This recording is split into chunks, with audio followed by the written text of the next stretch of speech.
قال النبي صلى الله عليه وآله وسلم سلام قبل الكلام السلام عليكم ورحمة الله وبركاته الحمد لله رب العالمين والصلاة والسلام على أشرف الأنبياء والمرسلين وإمام المتقين وعلى آله وأهل بيته وصحبه أجمعين أشهد ونشهد أن لا إله إلا الله وحده لا شريك له وأشهد ونشهد أن محمدا عبده ورسوله لا نبي بعده إن الحمد لله نحمده ونستعينه ونستغفره ومن شرور أنفسنا ومن سيئات أعمالنا من يهده الله فلا مضل له ومن يضلله فلا هادي له سبحانك لا علم لنا إلا ما علمتنا إنك أنت العليم الحكيم وتب علينا يا مولانا إنك أنت التواب الرحيم اللهم إنا نسألك فهم النبيين وحرز المرسلين وإلهام الملائكة المقربين اللهم أغننا بالعلم وزينا بالحلم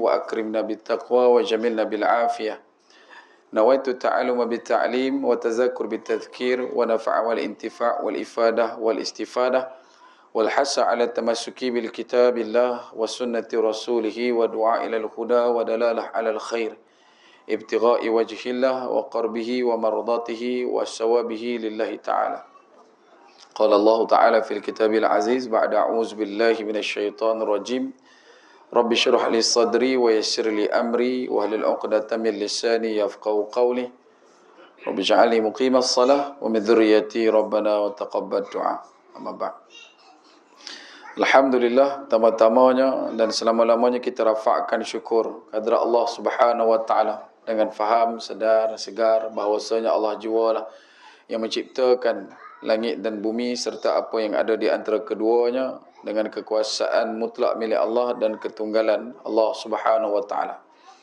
Seterusnya selawat serta salam ke atas junjungan besar baginda Nabi sallallahu alaihi wasallam.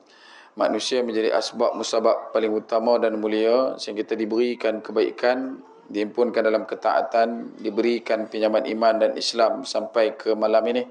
Justru perbanyakkan oleh kita untuk berselawat serta salam ke atas junjungan besar baginda Nabi sallallahu alaihi wasallam. Moga-moga dengan banyaknya kita berselawat akan menjadi asbab kita didudukkan bersama baginda Nabi sallallahu alaihi wasallam di akhirat kelak insya-Allah. Allahumma salli ala sayyidina Muhammad wa ala ali sayyidina Muhammad kama sallaita ala sayyidina Ibrahim wa ala ali sayyidina Ibrahim wa barik ala sayyidina Muhammad wa ala ali sayyidina Muhammad kama barakta ala sayyidina Ibrahim wa ala ali sayyidina Ibrahim fil alamin innaka Hamidun Majid. Baik.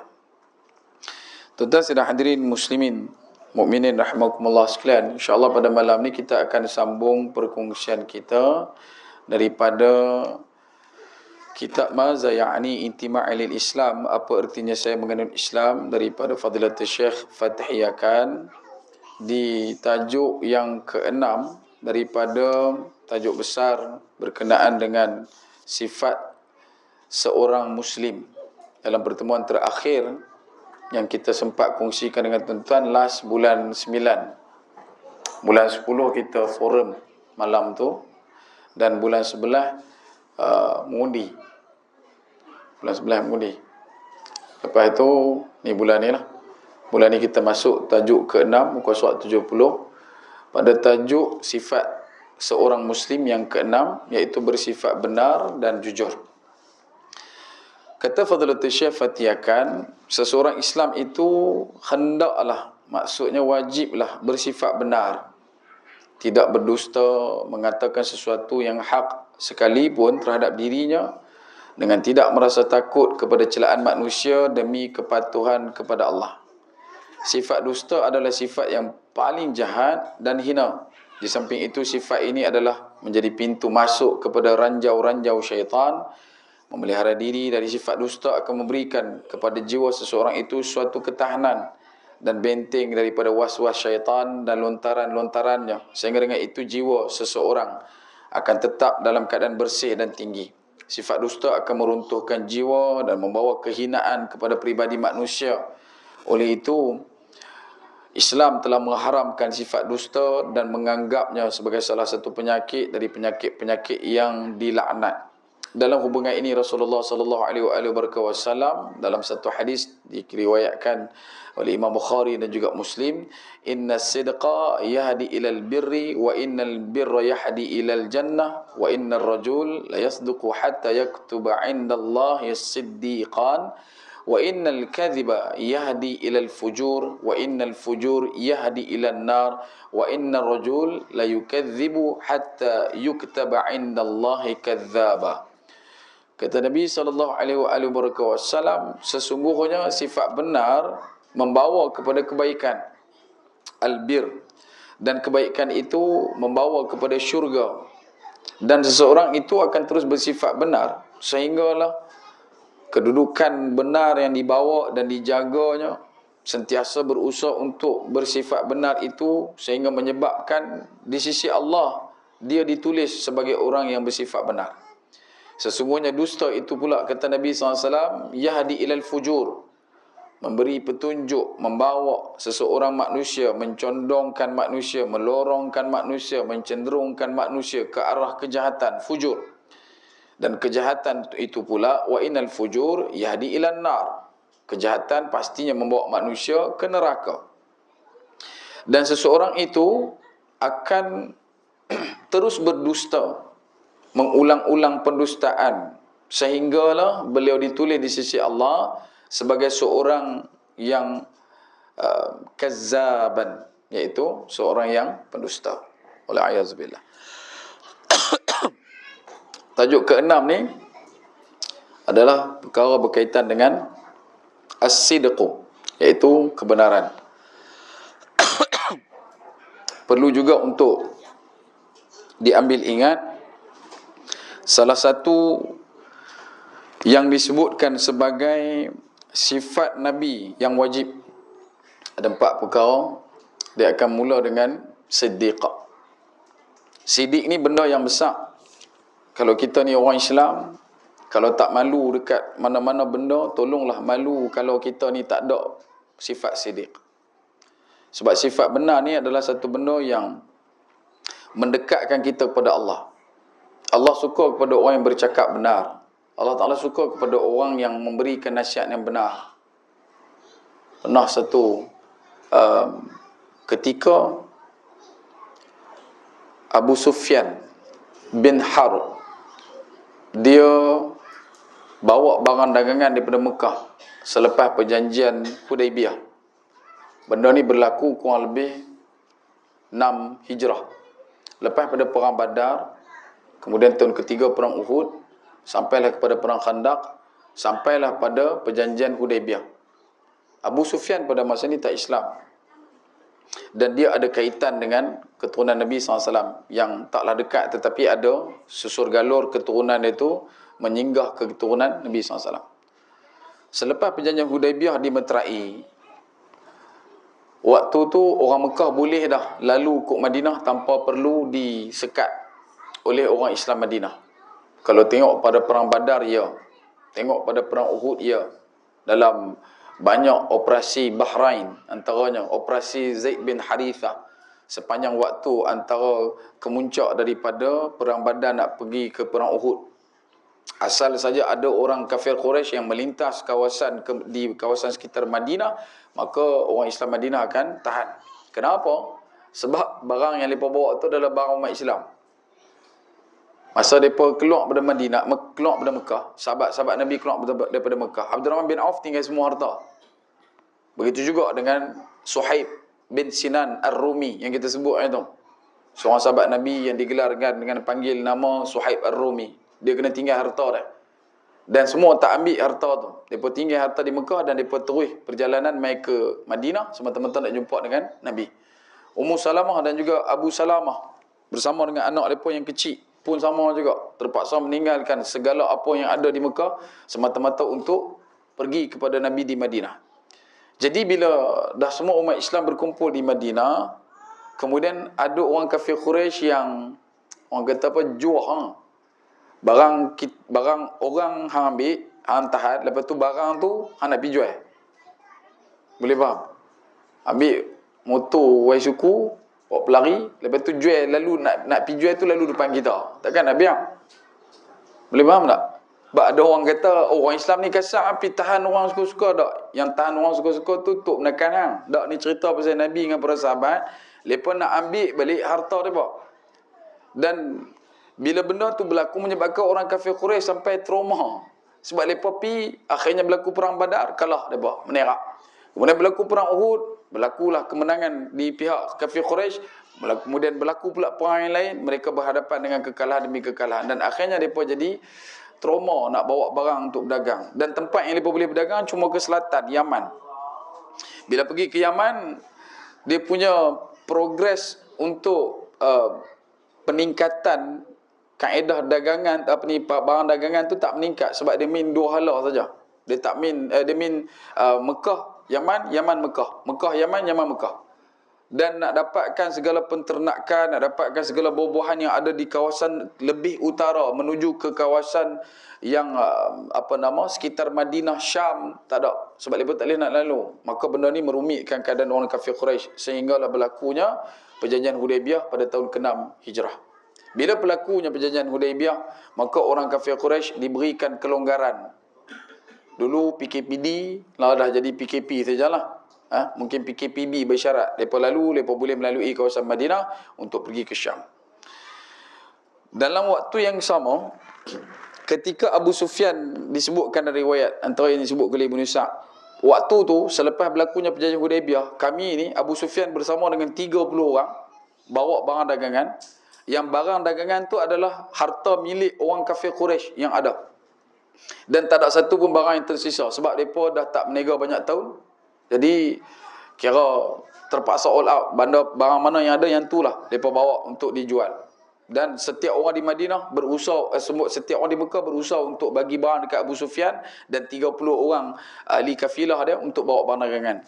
Dan mereka pun berjaya bawa keluar semua, pergi ke satu kawasan di sekitar Syam. Baik, dalam waktu yang sama, Nabi SAW menghantar surat atas perintah Allah, menghantar surat kepada pemimpin-pemimpin dunia, ke Kisra di Parsi, Kaisar di Rom, kemudian Raja Najasyi di Ethiopia, waktu yang sama pada sekitar tahun 5-6 Hijrah tu. Untuk hantar surat, Nabi SAW selitkan bersama utusan dia. Contoh, yang pergi berjumpa dengan Raja Hercules ataupun Hercules, dia adalah Dihya Al-Kalbi, satu orang sahabat Nabi yang disebutkan dalam sekian banyaknya riwayat, orang yang mempunyai wajah mirip Nabi. Paling dekat dengan Nabi dia inilah, Dihya Al-Kalbi. Dan dia ni bawa surat pergi jumpa dengan Hercules. Abu Sufyan juga bawa barang dagangan nak pergi ke Syam. Syam pada waktu tu bawah kerajaan Amuriyah, di bawah pemerintahan East Rome Empire, kerajaan Rom Timur. Maksudnya mereka pun bawah Rom juga. Jadi bila surat ni sampai kepada kerajaan Rom tak respon apa-apa tentang surat ni. Dalam waktu yang sama, mereka beroleh kemenangan besar menentang kerajaan Parsi masa tu. Kerajaan Rom perang dengan Parsi, banyak tahun dah tak menang, tapi tahun 6 Hijrah tu mereka menang. Bila mereka menang, Hercules dia telah pun bergerak daripada kawasan sekitar di sebelah Anatolia, disebutkan dalam catatan mereka, menuju ke Syam. Iaitu Syam dulu 4 buah negara, Jordan, Palestin, Syria dan juga Lebanon. So pergi ke Syam, dia pergi ke Baitul Maqdis sebab nak menunjukkan tanda syukur sebab dia menang perang dengan Parsi. Bila sampai dekat sana, dia pun buatlah, sebab dia beragama Nasara, dan dia ada satu kelebihan yang disebutkan dalam beberapa riwayat utama, iaitu orang yang boleh membaca bintang, Hazzah. Dan bila dia tengok bintang, dia kata Malikul Khattan qad kharaj, sesungguhnya ketua kepada orang-orang yang berkhatan akan keluar, sudah keluar. Qad kharaj, sesungguhnya sudah keluar. Maka disebabkan benda yang dia nampak tu, malam tu dia tak jadi tidur, dia tak boleh nak tidur lena sebab duk fikir. Sampailah pagi esok, orang tanya dekat dia pasal apa hang jadi lagu ni. dia beritahu, semalam aku tengok bintang, bintang tu tunjuk dekat aku, keadaannya adalah nak memaklumkan sesungguhnya ketua kepada orang-orang yang berkhatan telah pun keluar. Dan dalam waktu yang sama juga, boleh pakai? Boleh? Bateri be. Abang kata khatan ada ni. Kau dia tak mau sebut khatan, nak sebut jawi. Baik. Sini dia bergema. Baik. Selepas daripada itu, maka datanglah penasihat-penasihat dia mengatakan jangan fikir sangat benda tu. Berkenaan dengan Malikul Khattan qad kharaj. Maka kata Hercules, dia tu tak boleh. Benda ni mesti ada benda yang penting. Sebab tu aku nampak dan aku boleh baca benda tu. Maka ditanya Hercules kepada pembantu dia, siapa dekat sini ataupun orang mana yang selalu duk khatan ni? Siapakah golongan manusia yang duk berkhatan? Maka mereka memberitahu yang berkhatan adalah Jus, Yahudi.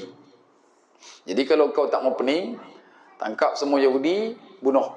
Buat macam Fir'aun buat kepada mimpi yang dia katakan ada anak lelaki yang akan mengambil tahta. Jadi kalau kita nak cari orang tu, just bunuh sajalah orang Yahudi. Maka benda tu jadi satu perkara yang merisaukan. Sampailah ditanya lagi, siapa lagi yang berkhatan? Sehingga jumpalah satu ketika itu, iaitu Nabi akhir, Nabi SAW juga berkhatan. Dan ketika Abu Sufyan sampai di Syam, keluar satu perkeliling oleh kerajaan Rom, cari siapa-siapa orang yang datang daripada kawasan dekat dengan Mekah. Dan waktu tu kabilah yang paling dekat dengan Mekah cuma Quraisy, sebab memang mereka orang Mekah. Maka kabilah Quraisy pun pergi bertemu dengan Raja Hercules di istana. Sampai di istana, ditanya pula dalam kelompok yang ramai 30 orang tu, siapa yang ada kaitan dengan satu orang lelaki yang merupakan satu orang yang mengaku kata dia tu Nabi akhir. Hampa ni ramai-ramai, siapa yang ada connection, siapa yang ada kaitan saudara mara dengan Nabi yang mengaku kata dia tu Nabi akhir.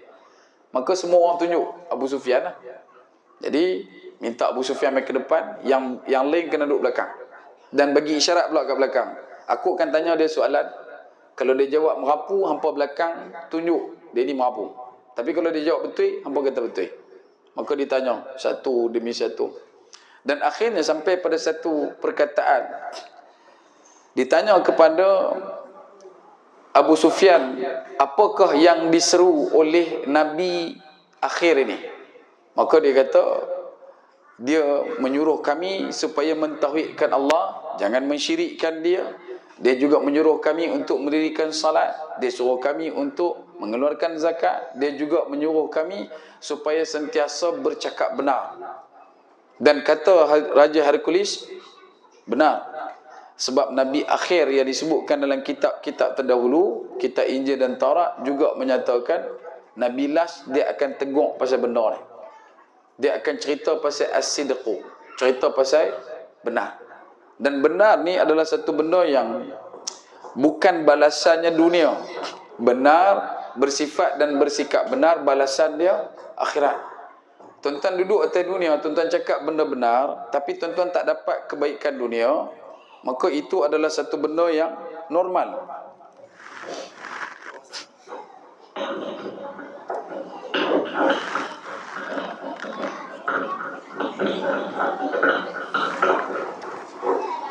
Dan kita pula, bila dah mula untuk memberikan komitmen, meneruskan usaha untuk bersifat benar, maka ujian yang main dekat kita adalah ujian yang bukan kecil-kecil.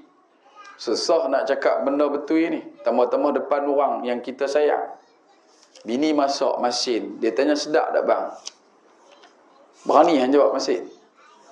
Kan? Berani jawab. Kita balik lambat, pukul 10. Janji kena nak balik pukul 8. Sampai rumah pukul 10. Dia kata tu nasi semua saya masak dah luk dah. Elok kita suap-suap masin. Dia tanya luk sedap. Berani jawab masin. Hang balik lewat, hang janji pukul 8. Hang sampai pun ruyup dah. Tiba-tiba bini tanya, sedap tak? kita akan bohong. Betul? Taubat bohong. Muka-muka dia. Dia kata ni taubat bohong. Adakah benda ni bohong yang tak boleh? Jadi sebagian ulama kata bohong boleh sebab nak mempertautkan kasih sayang. Tapi yang tak bolehnya, hang pi melingkup mana ke, hang pi abang kata pi jumpa ustaz ni. Kan? Pi tak mana-mana, pi abang ada pi mengaji kitab tani. Ni tambah-tambah main malam ni dia tahu ustaz janggut tu. Dia tu kalau kuliah panjang. Padahal ustaz tu kuliah sebelum isyak berhenti dah. Lebih sikit lah dalam 5 minit, 6 minit. Lepas mayang pukul 8.45 habis dah. Dia balik rumah pukul 10 suku. Tanya, ustaz tu tadi kuliah lama. Itu fitnah.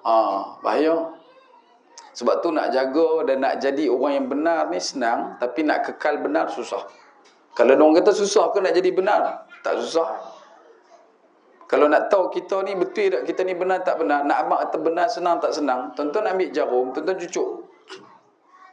cucuk dekat tangan kita ke, cucuk sakit. Kan? Bila sakit kita akan respon. Kenapa kita respon? Sebab benar benda tu berlaku kat kita. Ataupun tak nak tahu kawan kita ni, dia ni orang yang bercakap benar ataupun tidak, kita pergi dekat dia, kutik dia. Tiba-tiba. Weh, dia kata sakit tau tak? Benar. Mudah. Tapi nak kekal berada dalam kedudukan benar, yang ni payah. Sungguh payah. Sebab kita bukan berhadapan sahaja dengan third party, tapi satu lagi benda yang kita nak berhadapan adalah syaitan-syaitan yang sedang berparti di sini. Ni, duk buat hiburan dekat dalam hati ni. Tu saya duk cerita betul sangat lah. Cerita mohon-mohon kono-kono sikit sudah. Baru orang syok. Baru orang boleh stick dengan apa yang nak sampai. So, nak kekal bersifat benar adalah susah. Bersifat benar satu. Memilih untuk tidak berbohong satu lagi benda. Dia bukan duk sekali. Sebagian ulama kata benar dan tidak berdusta adalah sama. Sebagian ulama kata tidak. Benar satu, tidak berdusta satu, dua. Cakap benar dapat 2 pahala bila kamu bercakap benar kerana kamu tak mau berdusta. Itu dapat 2 pahala. Tapi kalau kamu bercakap benar tanpa merasakan sebagai itu adalah satu benda yang tidak dikira sebagai tidak berdusta, maka dia dapat satu sajalah. Pahala bercakap benar. Tapi pahala untuk tidak berdusta tak ada. Yang ketiga, orang yang bersifat benar dan jujur mengatakan sesuatu yang hak, yang benar, sekalipun terhadap dirinya dengan tidak merasa takut kepada calan manusia. Ini susah. Kita nak cakap benda-benda yang berkaitan tentang attitude, manners kita. Bagaimana kita nak behave. Anak-anak, suami isteri. Dalam masa sehari pernah tak kita ni tiba-tiba pergi cakap dekat bini kita I love you. Saya saja. Jangan tunggu anniversary tu je baru sebut. Anak kita jumpa dia setiap hari mungkinlah, pokoklah 2 hari sekali ke kita tengok mata dia dalam-dalam, ayah sayang hang, hantar tak? Tiba-tiba tengah duk tengok mereka mata tu, mai pak depan, ayah sayang abang. Betul belah. Lepas tu pi pula dekat bini abang pula, abang sayang hang. Dah pernah tak? Dia jadi geli dah. Cerin pula rumah. Dia kata dah 50 dia buat perangai. Tu tak ada kerja lain tu nak balik EPF aku tu. Ni pun satu benda agaklah. Sebab tu kalau boleh, bila kita nak menyampaikan sesuatu yang hak, walaupun benda tu benar, kena juga tahu kaedah untuk menyampaikan kebenaran itu tidak terikat dengan ketakutan kita kepada kejian manusia. Bila kita cakap benar-benar, orang maki is normal. Benda tu memang habuan dia dah. Sopan macam kita ni celup tangan ke dalam air basah. Ya, macam tu adat dah. Bila kita cakap benar-benar, memang automatik akan ada orang menentang. Dan continuity, berterusannya kita untuk menceritakan kebenaran itulah yang menjadi kayu ukur kepada kebaikan yang dicatat di sisi Allah Subhanahu Wa Taala. Berterusan. Anak-anak kita tegur kadang-kadang pasangan semayang lagi, benda benar. Semayang lagi, benda benar. Setiap hari kita dah ulang. Benda tu betul tak? Betul. Jadi, adakah cukup sekali saja kita sebut dalam sebulan? Tak. Setiap hari kena continue. Kena berterusan. Jangan pernah berhenti. Sebab kerja kita cuma mengajak, menyeru. Mengajak, menyeru. Anak bawah 7 tahun, kita boleh tarik dia untuk ikut dia untuk solat. Ataupun kita boleh solat dengan ajakan yang kuat. Tapi selepas 7 tahun, you on your own. Dia dah kena buat sendiri dah. Dan masa itulah akan berlaku segala macam titik pertemuan diri. Dia akan mula ganggu dekat situ. Aku nak solat, bapak aku tak ada, baik tak payah. Mak aku tak tengok, baik tak payah. Aku duduk dalam bilik, bunyikan saja Allahu Akbar, Allahu Akbar, Allahu Akbar. Sambil Allah tak bunyi pun, mayang bak lah. Mayang mayat lah. Boleh faham? Daripada awal sampai tak tahu Assalamualaikum warahmatullahi. Pak duk dengar habis tingkap, oi bagus nak aku mayang. Dia gelak-gelak, semayang tak rokok. Rokok, habis tu siapa tak dengar Sami Allah man hamidah. Dia buat apa? Semayang mayat, bab. Dalam bilik. 4 kali takbir, punggah. Sebab tu, benda ni yang berisiko. Dan disebutkan juga, celaan manusia ni, dia memang akan mai bila kita berusaha untuk menjadi orang yang patuh kepada Allah SWT. Benda-benda yang Nabi bawa ni, sampai siapa Abu Jahal kata Muhammad bukan pendusta. Dia tak pernah berdusta. Setakat aku kenal dia, dia memang bukan orang berdusta. Habis tu pasal hang tentang Muhammad SAW, aku tentang dia pasal keluarga dia dengan keluarga aku seteru. Keluarga Bani Makhzum dengan keluarga Bani Hashim memang tak boleh ngam. Pasal memang kami selalu bertembung. Kalau Bani Hashim bagi orang susah makan, kami pun bagi orang susah makan. Kalau Bani Hashim bantu ibu tunggal, kami pun bantu ibu tunggal, anak-anak yatim dan sebagainya. Keturunan Bani Hashim bagi pakaian kepada orang susah, kami pun bagi.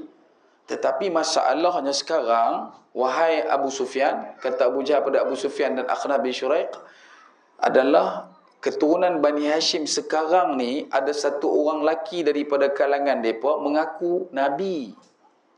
Yang ni masalah kepada keturunan Bani Makhzum. Boleh faham? Bani Hashim ni baik, tiba-tiba dalam baik, seorang bangkit, dia Nabi. Dan tak ada siapa boleh petikai kenabian. Kenabian dia tu tak ada siapa petikai. Tapi keturunan Bani Makhzum merengkam. Sebab poin ni, mereka tak boleh nak defeat. Mereka tak boleh nak beat benar tu. Macam mana kami nak kalahkan satu orang yang jadi Nabi? Adakah dengan keturunan Bani Makhzum nak mengaku Nabi? Maka dalam riwayat disebutkan, kalau dah keturunan Bani Hashim mengaku Nabi, hampa pun mengaku Nabi. Abu Jahal kata, kalau keturunan aku mengaku Nabi, siapa nak mengaku? Aku pun tak berani mengaku jadi Nabi. Sebab orang pun tahu aku terang mana. Ya'pur salam. Penyamun punya pasal. Boleh faham tak? Jadi, kalau tuan-tuan tengok figure penentangan masyarakat Quraisy kepada Nabi SAW sepanjang 13 tahun Nabi berada di Mekah, bukan sebab kebenaran yang ada pada Nabi, tetapi penentangan wujud disebabkan Nabi suruh mereka meninggalkan pendustaan. Bukan benda benar yang Nabi sampaikan. Nabi duduk di Jabal Abi Qubais, Nabi kata, hampa percaya tak belakang ni ada tentera? Kami percaya ya Muhammad Al-Amin, Rasulullah SAW. Kalau apa pun kami percaya, sebab hang benda kecil sampailah umur 40, memang hang adalah orang yang paling terpercaya. Tak ada benda yang menipu. Maksudnya, kebenaran As-Siddiq dekat Nabi tak ada siapa petikai. Yang mereka petikaikan adalah pendustaan yang berlaku dalam diri mereka. Hang kena tahu ni, hang tak baca Quran, benda ni tak bagus untuk hang, nanti hang buta perut. Dia tahu benda tu, tapi dia marah. Hang kena tahu ni, bila hang tak tutup aurat, benda yang tak elok bakal berlaku. Dia tahu benda tu, tapi dia marah. Bukan pasal kebenaran yang disampaikan, tetapi pendustaan yang menyeliputi hidup dia. Boleh faham ni? Kalau saya nak kena cerahkinkan, tuan-tuan kena faham situasi dia. Ada orang faham konsep kebenaran ini, mereka ni menolak kebenaran. Tidak. Mereka bukan menolak kebenaran tu, tapi mereka menolak intipati kebenaran yang minta mereka untuk keluar daripada pendustaan. Nabi kata, tinggalkan sembahan berhala kamu asyajar wal hajar, yang datang daripada tongkoi kayu dan juga tongkoi batu, yang la dar wa la yanfa', yang tidak memberi mudarat dan tak beri manfaat. Mengkam lah. Benda tu betul. Benda tu betul. Tapi dia lemah dan hanyut dalam pendustaan tu, dia seronok, dia nikmat. Macam orang kata makan sambai belacan ni pedas, tapi dia sedap, dia nak tambah. Pedas tak? Pedas. Meleleh yang hidung. Sampai Pak Mentor pun tengok ni apa, duk merecik main dia. Kita duk tarik lagu tu. Pak Mentor duk sebelah.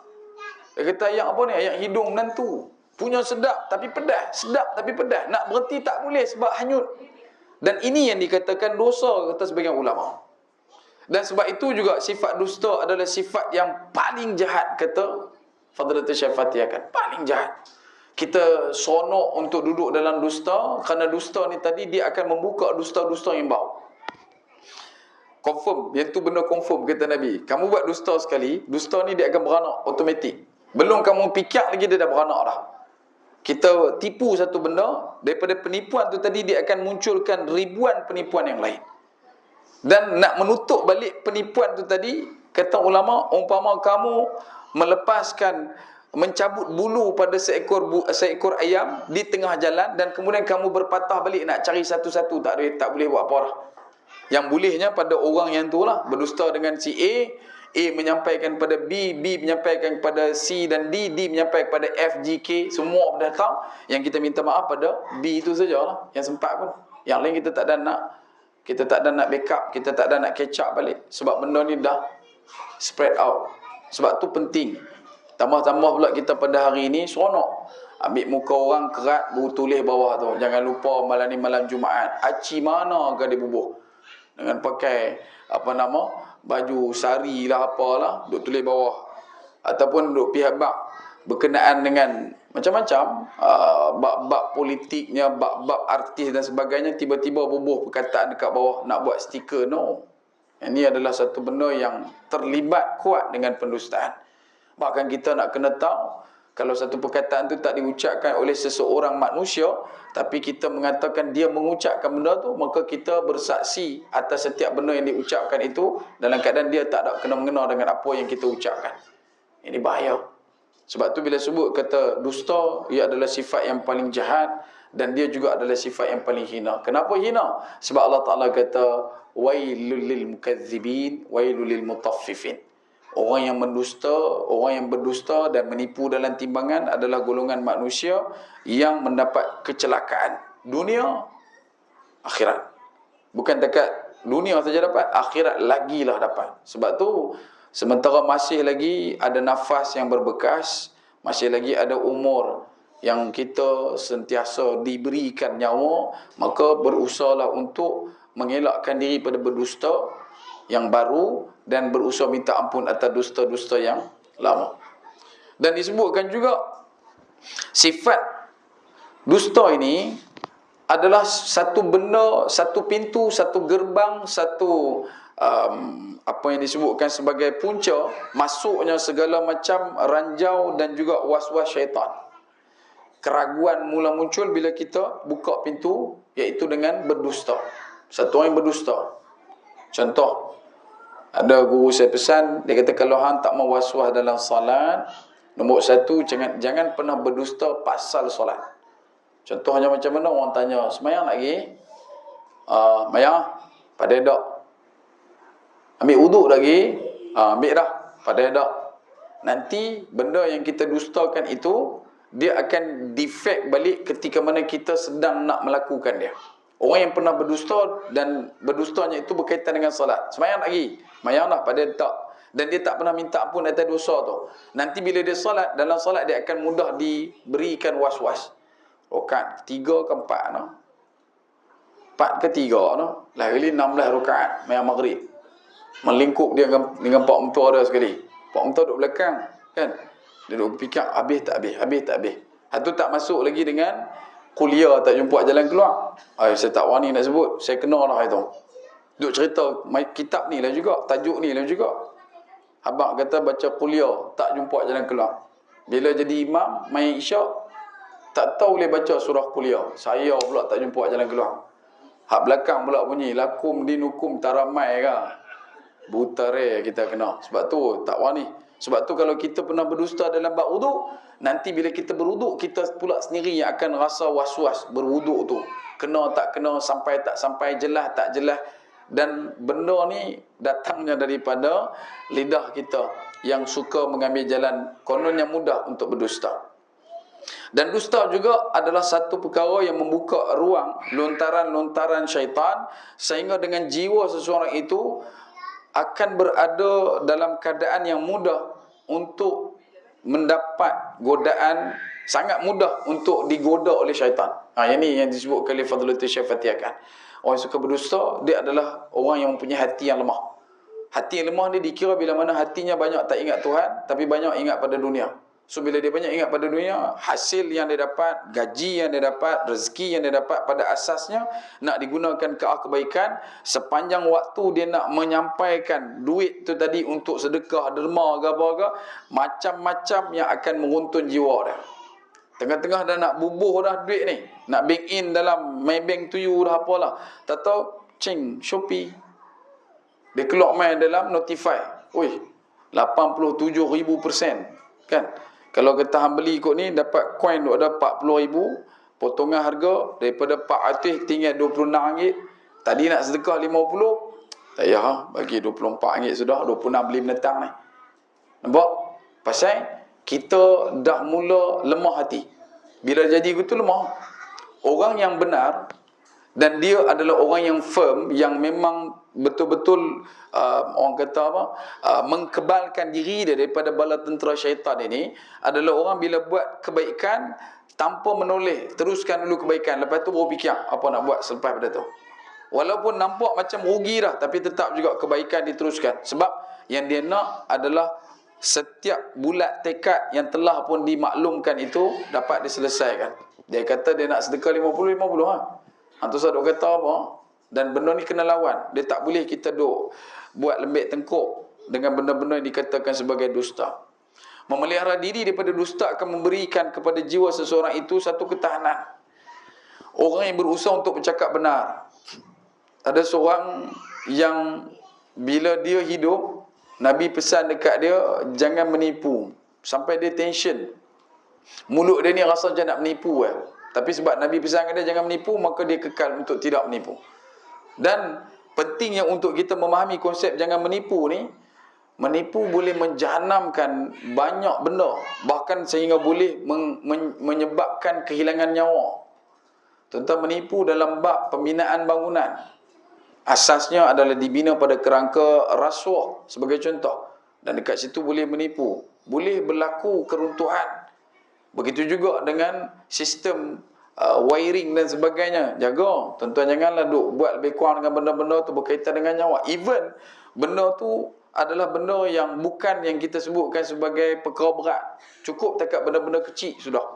Kipas ke, lampu ke. Ini juga adalah benda yang boleh menyebabkan berlaku kematian. Sekiranya benda tu berlaku bukan disebabkan oleh kemalangan, tetapi disebabkan oleh pembohongan dan pendustaan. Tambah pula dengan kita minta kerja, isi borang dan sebagainya, menipu dalam kita punya resume. Jangan tuan-tuan. Ataupun satu lagi yang mereka selalu buat, pi beli kereta, gerento, dia kata suruh cerai adik-beradik. Dia pergi dengan bini dia. So bila dia nak bubuh nama bini dia tu, dia kata ni adik-beradik saya, bukan bini. Jaga, bahaya. Ada benda ni kadang-kadang berlaku. Ataupun dia beritahu dekat situ, hanya jangan mengaku kata hang ni anak mak. Oh, bahaya. Bahaya. Ada dia buat. Kadang-kadang mai orang tanya berkenaan dengan satu-satu benda, kita pula bagi tahu benda yang kononnya nak menyelamatkan diri kita semata-mata. Ia adalah satu bentuk pendustaan yang amat-amat membahayakan. Sebab tu penting untuk kita sentiasa bercakap benar. Sama jugalah macam kisahnya orang yang terlalu excited nak mendengar dan mendapatkan berita, umpama jin yang berkeliaran di langit-langit Allah untuk mendapatkan berita. Golongan ni macam mana nak jadi the first ever person yang boleh hantar benda dalam WhatsApp. Kalau nak sebutkan kisah, macam ada satu kemalangan berlaku, orang pekat rumun. Dia nak masuk tengok dekat tak boleh. Maka dia pun mengaku yang kena langgak tu saudara saya. Padahal dia tak tahu pun cerita apa, tapi buat pala tahu. Orang pun kali tengok dia terkejut. Dia kata adik-beradik yang? Ya, adik-beradik saya. Orang buka laluan, bila dia pergi tengok, dia tengok babi hutan. Tadi yang kata adik-beradik yang kan? Yang mati tu babi hutan, bukannya manusia. Jadi benda tu adalah berdiri pada titik dusta. Sama juga dengan kita duk jual barang makan, bubuh susu, tapi dalamnya kita selit gula. Menega sampai kita jadi maklum. Selalu saya pesan, sampai ada orang pernah, bukan marah, tapi mereka macam terkesan lah kononnya, jual ikan udang, lepas tu lapik pinggan. Saya selalu tanya, abang jual lapik pinggan ni untuk apa? Dia kata untuk bagi nampak banyak. Bagi nampak banyak, padahal tak banyak. Tipu. Betul tak betul? Dan lebih dahsyat lagi, kita pula pi beli. Dikira sebagai orang yang meraihkan penipuan. Bravo, bravo. Kita kata kita tak suka kepada orang yang mencuri, orang yang mendusta, orang yang menyamun. Tapi kita yang sokong orang pencuri, orang mendusta, orang menyamun. Bukankah ini satu kemangkakan ubi yang paling nyata? Dan ramai orang tegur dan kata, Ustaz, kau tu buat macam mana? Saya tak tahu. Kalau boleh, tak payah bubuh macam tu. Lain lah kalau nak display. Contoh tuan-tuan, kena buat lagu tu untuk display. Bila orang tengok ni, apa dia ni? Udang. Satu pinggan, RM2 contoh. Tak ada harga tu. Tu bila punya zaman Tok Nadok pun tak ada harga tu. Okay. Kata satu pinggan ni RM2. Hak ni apa dah ni? Hak ni display. Habis tu mana satu pinggan? Dia pun cedok. Ni, satu pinggan ni. Okey. Tak ada masalah. Dan tak menipu. Patut dia kena tulis 2 pinggan RM5. Okey ya. Kalau dia nak jual juga yang tangkuk tu kan. Hak tangkuk tu, dia kena tulis depan 2 pinggan RM5. Pasal satu tu ada 2 ke? Boleh faham tak? Pasal bila orang tanya benda ni macam ngaji betul ustaz ni betul tak? Nak mengakibatkan kita di akhirat kelak terlepas daripada banyak benda yang nak kena tanya. Imam Syafi'i kan kena tanya. Orang tanya dekat dia, "Wahai Imam, binatang yang kau tunggang ni ada berapa kaki?" Dia turun daripada binatang tunggangan dia dan kira kaki. Dia seluk tangan dia cek. 1, 2, 3, 4. Orang pun tengoklah. Dia ni Imam Syafi'i ni apa dia? Dan dia beritahu sesungguhnya binatang yang aku tunggang ini ada 4 kaki. Dan orang yang tanya tadi kata apa kat dia? Memanglah binatang dia ada 4 kaki. Dah memang binatang ni jenis macam ni, binatang tunggangan ni memang ada 4 kaki. Imam Syafi'i kata tidak. Aku takut menipu. Sebab dalam hidupku aku pernah jumpa binatang yang seperti ini ada 5 kaki. Bukan takat 5, 7 kaki pun ada. 8 kaki pun ada. Bukan panjang dia ada kaki lebih. Macam tuan-tuan abang kata semua manusia ada 5 jari sebelah. Tak. Ada juga yang Hirtik Roshan kenal. Saya kenal Hirtik Roshan. Tapi dia haram tak kenal saya. Dia ada ibu jari 2. Betul? Dia ada 2 ibu jari. Jadi kalau saya beritahu semua manusia ada 5 jari, tak betul? Boleh faham tak? Kata-kata jenuh. Tak. Nak abang kata berpada-pada dengan kemampuan kita untuk menceritakan sesuatu. Dan ketika mana kita berurus niaga, jaga. Takut terjatuh ke lembah penipuan. Bukan kata kita yang menipu, tapi kita yang diajak dan diasok untuk turut sama menyokong penipuan-penipuan ini. Sebab tu penting tuan-tuan. Tapi biasa kalau saya duk pergi belah, duk cerita tempat-tempat orang duk berniaga ni, dia jadi kata apa Ustaz kata lagu tu, kami nak berniaga macam mana? Tak berniaga yang tak nipu, simple. Ada setengah orang sampai cucuk ayam, cucuk udang, cucuk. Kita kan manusia saja cucuk. Ayam, udang, itik boleh bercucuk. Tuan-tuan nak jual itik. Orang tu tertelefon, saya nak jual itik. Mas Kobi. Ada berapa ekor? Ada 7 ekor. Kita yang duk biasa jual beli itik ni, kita tahu dah seekor boleh jatuh berapa kilo. Tapi orang yang nak jual ni pun dia ada cerdik. Dia cerdik makrifat memang, bukan syariat, makrifat memang. Dia ambil ubi kayu, perancang, dia gue sikit dengan nyok ke apa-apa, pegang itik tu, rojoh masuk. Sagi timbang daripada 2.3 kilo, dia boleh tukar jadi 3.2 kilo. Hukum haram. Hukum haram. Boleh faham? Sama juga dengan banyak isu. Sebab tu kita bukan nak abang, tak boleh kita nak menega sampai ke tahap kena rinci, tidak. Tapi patut padan lah. Ni sampai, kalau bukan kata pi Kok Diang balik hari, ni pi Mekah balik pi pula. Kalau pi balik hari okey lagi, pi Mekah balik hari pi pula, menetang apa ni? Kopi sampai 30 session sampai 400. Bahaya.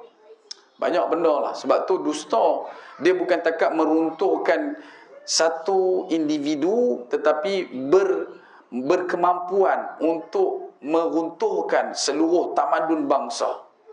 Dan kena ingat, bila satu orang menipu, kadang-kadang yang diejek dan dihina bukan bangsa, bukan orang tu, tapi bangsa dia dan agama dia. Betul? Lah ni kalau tambah Islam, kalau orang Islam yang menipu, yang lepak akan hina Islam. Tapi kalau orang kafir yang buat benda tu, yang dihina adalah individu itu. Tak kira lah macam-macam benda. Bab pembunuhan ke, bab apa ke, bila berlaku sesuatu, orang Islam buat akan diranapkan seluruh agamanya. Tetapi kalau orang yang tidak Islam buat, maka yang akan dipertanggungjawabkan cuma orang tu. Janganlah kamu salahkan agama dia. Nak abang kata apa? Ya, Islam memang ajak kita lagu tu. Satu. Betul. Kita jangan salahkan agama orang. Tapi, jangan pula kita berdiam diri bila orang menyalah-nyalahkan agama kita. Kadang-kadang kita ni terlalu menghormati agama orang sehingga terlupa menghormati agama sendiri. Kita terlalu mengangkat agama orang sampai kita terlupa untuk mensyiarkan agama sendiri, terlalu menjaga hati agama orang tetapi tak pernah menjaga hati agama sendiri. Yang ni duk jadi. Sebab tu dalam kitab Fadilatul Syekh Fatih akan menyebutkan orang yang berusaha bertahan, menahan diri daripada segala kemampuan diri dia untuk berdusta adalah orang yang membina benteng-benteng untuk menguatkan jiwa dia tetap berada dalam keadaan bersih dan tinggi. Bersih ni apa dia? Hati dia. Tinggi ni pandangan orang pada dia. Kalau bermaruah ataupun kita menyampaikan kebenaran dan kita stick dengan kebenaran itu, ia adalah lebih bermaruah daripada kita sanggup berdusta semata-mata untuk habuan dan juga laba dunia. Ini satu benda yang perlu untuk kita sentiasa perbetulkanlah. Jangan kita memilih untuk mendapat manisnya dusta, dalam waktu yang sama kita menolak pahitnya kebenaran. Walaupun kebenaran tu kadang-kadang tidaklah pahit sangat pun, tapi pasal kita saja duk buat teruk, tak mau cakap benda betul, nak jaga cukup untuk benda-benda baik dan benda-benda benar, maka kita kena terus mengantarkan dan menyampaikan. Cuma kaedah menyampaikan itulah yang kita nak kena usah cari balik macam mana jalan dia. Sebab ia termasuk dalam bab hikmah. Dan sifat dusta akan meruntuhkan jiwa dan membawa kehinaan kepada peribadi manusia, dan oleh itu Islam telah mengharamkan sifat dusta yang menganggapnya sebagai salah satu penyakit daripada penyakit-penyakit yang terlaknat. Sebab tu keruntuhan masyarakat pada hari ini adalah disebabkan oleh bermulanya salah satu pada memecah ataupun kita tak mau duduk dalam sifat yang Nabi ajak kita, sifat siddiqah. Sifat Nabi sifat benar. Jadi kalau orang yang buat sifat dusta, dia bertentangan dengan sifat Nabi. Bahkan lebih berat. Kalau dia tu berdusta, sebagai ulama kata dia okey lagi. Maksud okey tu tak okey lah, tapi okey lebih daripada apa? Orang yang menuduh Nabi sebagai pendusta. Yang tu lagi Allah.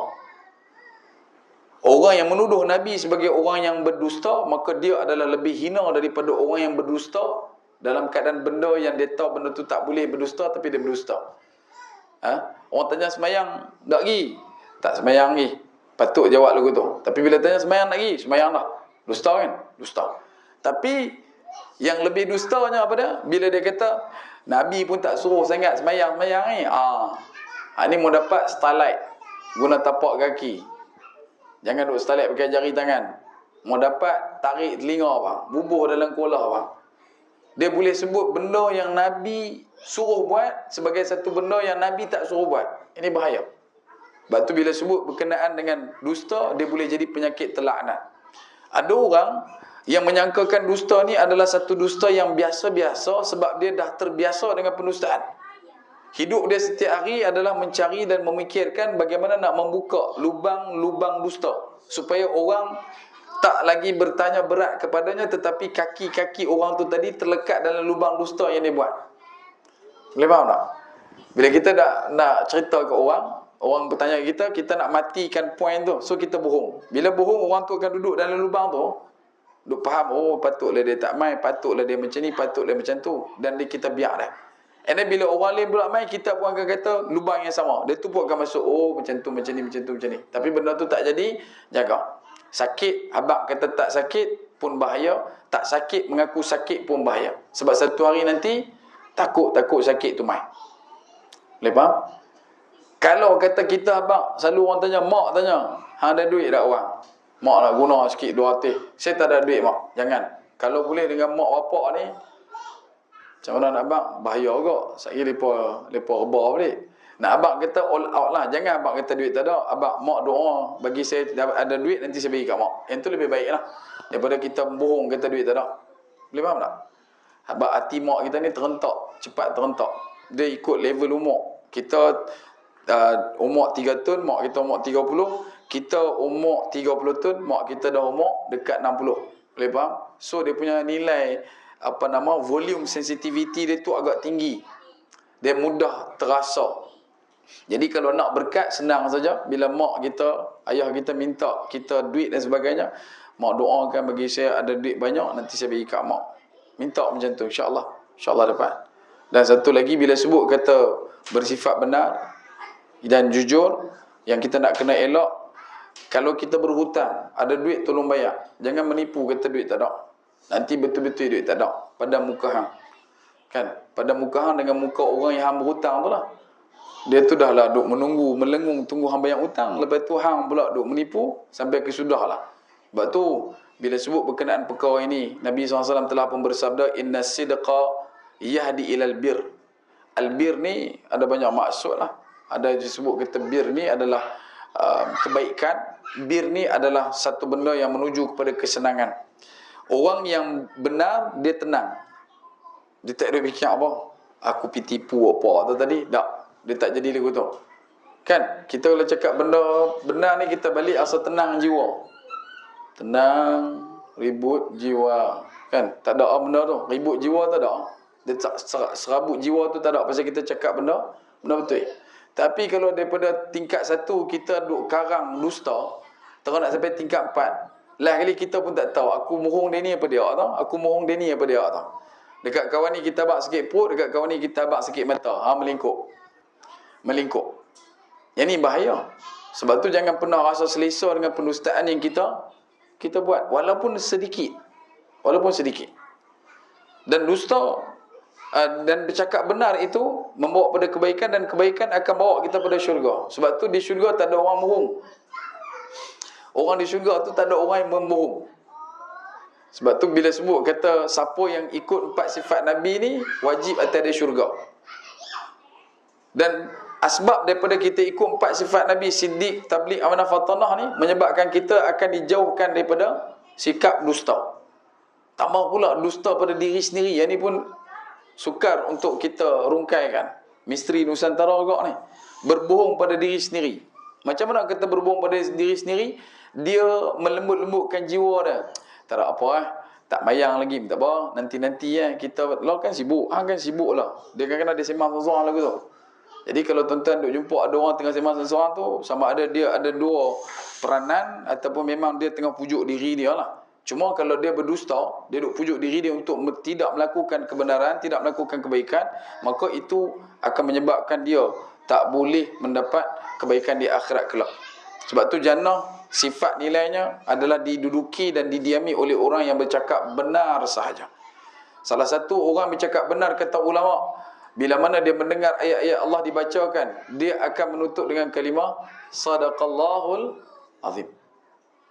Antara exercise, latihan untuk kita jadikan diri kita ni sebagai orang yang sentiasa boleh duduk dalam keadaan sentiasa benar adalah bila-bila masa, bila-bila duduk di tempat yang mana-mana pun kita dengar kalimah Al-Quran, bacaan Al-Quran dibacakan. Maka bila kita dah habis dengar tu, sadaqallahul azim. Tolong amalkan. Dan dalam waktu yang sama juga boleh meneruskan untuk kita membaca subhanakallahumma wa bihamdika asyhadu an la ilaha illa anta astaghfiruka wa atubu ilaika. Antara sunnah selepas membaca ayat Quran, baca doa ataupun tasbih kafarah. Lepas baca ayat Quran, selain pada sadaqallahul azim, antara yang disebutkan dalam hadis yang sahih adalah baca tasbih kafarah setiap kali lepas baca ayat Quran. Kalau kita bertadabur ataupun kita tadarus Al-Quran. Kemudian orang yang melakukan kebaikan, kebenaran, menyampaikan kejujuran, bercakap benar, dia akan ditulis di sisi Allah sebagai orang yang benar-benar benar, dan dia adalah orang yang kekal benar bila mana dia sentiasa melakukan ataupun mencakapkan benda-benda yang benar. Dan ini adalah proses. Dia bukan sekali sahaja, tapi dia proses. Wa innal kadhib yahdi ilal fujur. Dan orang yang berdusta, of course, dia membawa kepada fujur. Fujur macam selalu saya sebut, lawan kepada fajar. Fajar daripada gelap kepada cahaya, fujur lawan dia daripada cahaya kepada gelap. Itu beza. Dan bila sebut kata fujur, arahan dia, semboyannya datang daripada nafsu. Nafsu adalah satu division yang besar dalam pembinaan watak fujur. Yang kedua barulah datang daripada third party, suasana surrounding kita, syaitan yang berkeliaran, orang-orang yang disebutkan syaitan minan nas, manusia syaitan tu, dan juga syaitan daripada kalangan jin. So benda tu ada dia punya kerangka fujur. Dan fujur akan membawa manusia pasti kepada neraka. Bila dia tak minta ampun atas dosa fujur yang dia buat. Dia tak pernah minta maaf atas pembohongan yang dia buat. Walaupun hanya 2-3 huruf. Dia nak bohong ni bukan kena cakap pun. Cukup takat kita ubah titik perpuluhan pun dah kira sebagai berbohong. Dengan niat nak ubah. Tulis dekat situ RM23.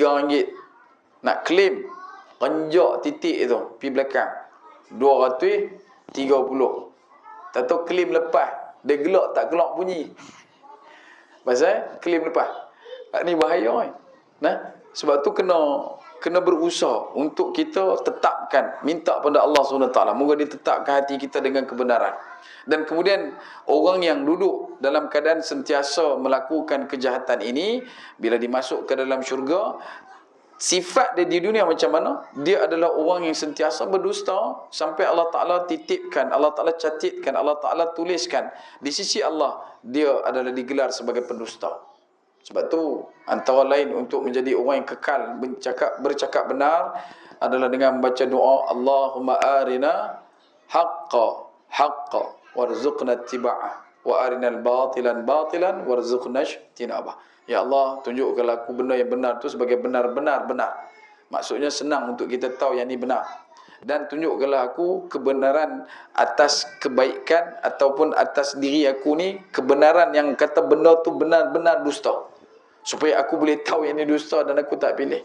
Dan aku tak ikut. Dan aku tak sokong. Tapi hari ni, benda ni kadang-kadang dia main selalu. Sebab tu kita kena usaha untuk minta Allah Ta'ala pimpin kita dengan taufik dan burhan, dan kita mendapat kebaikan bukan takat di dunia tetapi juga di akhirat. Jadi takat itu dulu, kita berhenti di muka surat 71. Nanti kita masuk tajuk yang ke-7, tajuk tawaddu'. Dan malam ni adalah siri terakhir bersama dengan tuan-tuan di tahun ini. Tak jumpa dah tahun ni, kita jumpa tahun depan lah, insyaAllah, biiznillah. Jadi kalau ada kekasaran bahasa sepanjang saya bersama dengan tuan-tuan tahun ni, saya minta maaf banyak-banyak. Kalau ada kebaikan, mohon tolong sebar-lebarkan. Kalau ada keburukan, mohon tolong jauhkan. Bak kata pepatah, sedap makan dikunyah-kunyah, sedap kata diulang-ulang. Kalau ada kekasaran bahasa, tuguri bicara, terlajak kata terasa di mana-mana, saya minta maaf banyak-banyak pada hujung rambut sampai hujung nyawa. Dari jauh menjunjung duli, dari dekat menjunjung sembah. Mohon maaf sudi diberi kalau ada silap dan salah. Akhir kalam, pujangga lama mengatakan hidup ini hanya menumpang air setimba, jangan dituang. Nafas sesentak dikenang-kenang, umur sejenak ditimang-timang. Akhir kalam, sekecil-kecil ikan pasti ada isinya, sebesar-besar ikan pasti ada tulangnya. Aquli qawli hadha wa astaghfirullahal azim li wa lakum wa li sairil muslimin wal muslimat wal mu'minin wal mu'minat fastaghfiruh fayafawdhal mustaghfirin. Wassalamualaikum warahmatullahi taala wabarakatuh. Wallahu taala a'lam.